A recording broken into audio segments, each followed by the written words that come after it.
السلام علیکم ناظرین، کیا آپ تہجد کی نماز نہیں پڑھتے؟ تو غلط کرتے ہیں۔ آج سے تہجد کی نماز شروع کر دیجئے اور اپنی دنیا و آخرت والی زندگی کو کامیاب بنائیے۔ تہجد بہت ہی افضل و اعلیٰ نماز ہے۔ نماز پنجگانہ کے بعد یہ نماز بہت اعلیٰ ہے۔ یہ ایک حقیقت ہے کہ رات کو آرام کی نیند چھوڑ کر بستروں سے الگ ہونا انسانی طبیعت پر کافی گراں گزرتا ہے۔ اس لیے اللہ پاک نے فرض نماز کے بعد رات کی پچھلی گھڑی میں عبادت کرنے کو افضل قرار دیا ہے۔ قرآن و حدیث کی روشنی میں اس کی فضیلت کو جانتے ہیں۔ تہجد صلاۃ اللیل کی ایک قسم ہے۔ فرق صرف اتنا ہے کہ اس کے لیے سونا شرط ہے۔ چنانچہ اللہ پاک نے قرآن مجید میں اپنے بندوں کے اوصاف میں ارشاد فرمایا، والذین یبیتون لربہم سجدا وقیاما، اور وہ جو رات کاٹتے ہیں اپنے رب کے لیے سجدے اور قیام میں۔ ایک اور مقام پر یوں ارشاد فرمایا، تتجافی جنوبہم عن المضاجع یدعون ربہم خوفا وطمعا، ان کی کروٹیں جدا ہوتی ہیں خوابگاہوں سے اور اپنے رب کو پکارتے ہیں ڈرتے اور امید کرتے۔ ہمارا رب دو شخصوں سے بہت خوش ہوتا ہے۔ ایک وہ شخص جو اپنے بستر، اپنے لحاف، اپنے پیاروں، اپنے گھر والوں کے درمیان سے کود کر نماز کے لیے کھڑا ہو۔ رب تبارک و تعالیٰ فرماتا ہے، اے میرے فرشتوں، میرے اس بندے کو دیکھو کہ اپنے بستر اور لحاف سے اپنے پیاروں اور گھر والوں کے درمیان سے نماز کے لیے اٹھ کھڑا ہوا، میرے ثواب کی رغبت کرتے اور میرے عذاب کا خوف کرتے۔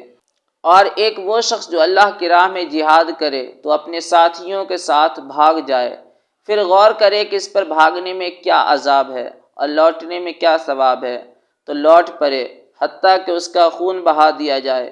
تو رب تعالیٰ فرشتوں سے فرماتا ہے، میرے بندے کو دیکھو، میرے ثواب میں رغبت اور میرے عذاب سے خوف کرتے ہوئے لوٹ پڑا حتیٰ کہ اس کا خون بہا دیا گیا۔ تہجد کے بارے میں آئیے حدیث پاک سماعت کرتے ہیں۔ اللہ کے رسول صلی اللہ تعالیٰ علیہ وآلہ وسلم فرماتے ہیں، بے شک رات میں ایک ایسی ساعت ہے جس میں مسلمان بندہ جب اللہ کریم سے دنیا و آخرت کی کوئی بھلائی مانگتا ہے تو اللہ کریم اسے وہ بھلائی ضرور عطا فرماتا ہے، اور یہ ساعت ہر رات میں ہوتی ہے۔ دوسری حدیث میں اللہ کے رسول صلی اللہ علیہ وآلہ وسلم فرماتے ہیں، حضرت سیدنا ابو ہریرہ رضی اللہ عنہ سے روایت ہے کہ رسول پاک صلی اللہ علیہ وآلہ وسلم نے فرمایا، رمضان کے بعد سب سے افضل روزے اللہ پاک کے مہینے محرم کے ہیں، اور فرض نماز کے بعد سب سے افضل نماز رات میں پڑھی جانے والی نماز ہے۔ تیسری حدیث کے اندر اللہ کے رسول صلی اللہ علیہ وسلم فرماتے ہیں، حضرت سیدنا ابو مالک اشعری رضی اللہ عنہ سے روایت ہے کہ اللہ کے آخری نبی صلی اللہ علیہ وآلہ وسلم نے فرمایا، بے شک جنت میں کچھ ایسے محلات ہیں جن میں آر پار نظر آتا ہے۔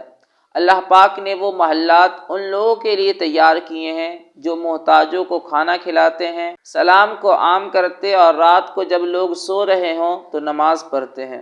آئیے کچھ بزرگان دین کے واقعات سنتے ہیں۔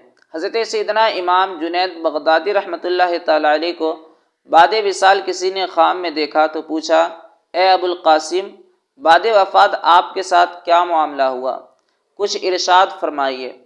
فرمایا، علمی ابحاث اور علمی نکات کی باریکیاں کام نہ آئیں مگر رات کی تنہائی میں ادا کی جانے والی نماز تہجد نے خوب فائدہ پہنچایا۔ حضرت سیدنا حسن بصری رحمۃ اللہ تعالی علیہ سے پوچھا گیا، تہجد گزار لوگوں کے چہرے دیگر لوگوں سے زیادہ خوبصورت کیوں ہوتے ہیں؟ تو آپ نے فرمایا، وہ اللہ پاک کے لیے تنہائی اختیار کرتے ہیں تو اللہ پاک انہیں اپنے نور کا لباس پہنا دیتا ہے۔ امام جلال الدین سیوطی رحمۃ اللہ تعالی علیہ نماز تہجد باقاعدگی سے ادا فرمایا کرتے تھے۔ اگر کبھی رہ جاتی تو اتنے پریشان ہوتے یہاں تک کہ بیمار پڑ جاتے تھے۔